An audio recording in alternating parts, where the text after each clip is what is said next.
Okay, this is called, এটা হলো chapter নাম হলো বাংলার খোকা। এটা কি? এটা কে লিখেছে? মমতাজউদ্দিন আহমেদ। কে লিখেছে?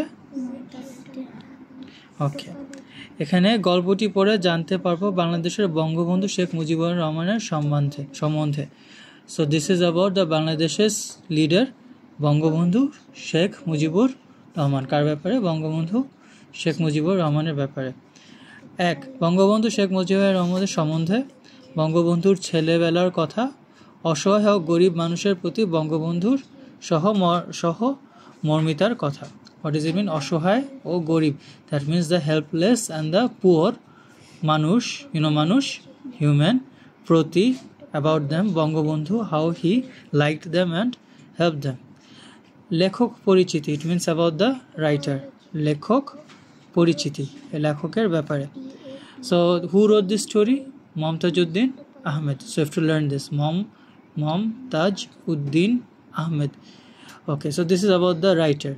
He grew up he was born in 18 January. When? 18 January, that means 18 January 1935 সালে ভারতের পশ্চিমবঙ্গে মালদা জেলার জন্মগ্রহণ করে। So it's telling us he was born where?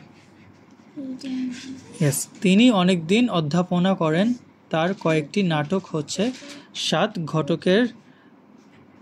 সাত ঘটকের কানাকড়ি, স্বাধীনতা আমার স্বাধীনতা। 1997 সালে নাট্যকার হিসেবে 21 পদক ভূষিত হন। তিনি 2 জুন 2019 তারিখে মৃত্যুবরণ করেন। Don't get scared, you don't have to read like this. এটার মানে হলো সে কোথায় জন্ম হয়েছে, কোথায় কোন পুরস্কার পাইছে এবং সে কবে মারা গেছেন। 2 জুন 2019। স্পেশাল প্রাইজ কবে পাইছে? 1997-এ। ওকে, দিস ইজ দ্য বাংলার খোকা। এটা হলো ওয়ার্ড মিনিং। এটা কি? অর্থ লেখো মানে ওয়ার্ড মিনিং। অর্থ লেখো মানে word meaning. So this are the words. নিবিড় মানে গভীর। So listen carefully this part of the video.